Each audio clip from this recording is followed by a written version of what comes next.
Hello, on parle souvent des besoins, des envies, des frustrations, des relations toxiques, des danses relationnelles répétitives, mais on parle pas souvent d'une relation saine.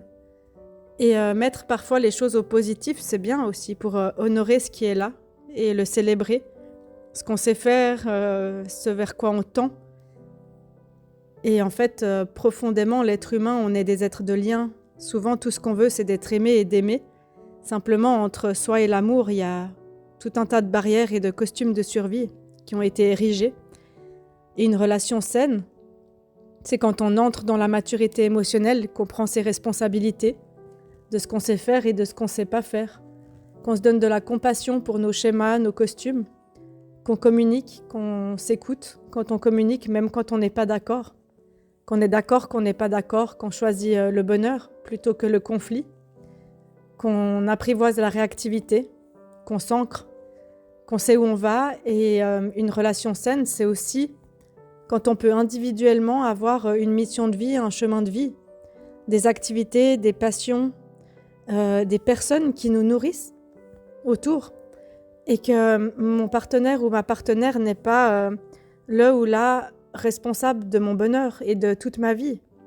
Une relation saine, c'est quand il y a deux personnes qui décident de s'unir avec une intention de se donner du bien, de se vouloir du bien, de se soutenir dans l'évolution personnelle et dans le grandir ensemble. Ça veut dire je te souhaite du bien par rapport à tes choix de vie, à ce que tu nourris en toi, et je souhaite du bien à notre relation et à ce qu'on va faire grandir ensemble. C'est deux personnes qui vont s'offrir la liberté de grandir individuellement tout en apprenant l'interdépendance du lien. Ça veut dire on est deux personnes individuelles, indépendantes, qui se nourrissent par elles-mêmes, et on va aussi prendre le temps de mettre la relation au centre et de faire aussi de la relation une priorité, au-delà du travail, au-delà de la famille et au-delà des autres activités. C'est de temps en temps, toi là en face, mon partenaire, ma partenaire que j'ai choisi pour entrer dans l'intimité et partager cette intimité, tu es la personne la plus importante. Et de temps en temps, je t'offre le plein espace où rien d'autre n'existe que toi et moi. Et en fait, on se fait grandir, on apprend les défis de croissance et on prend plus les boutons rouges sur lesquels on s'appuie mutuellement comme des gros fardeaux et des tares, on les prend comme un cadeau de vie, un cadeau de croissance qui va nous aider en fait à déployer le meilleur de soi-même dans le temps.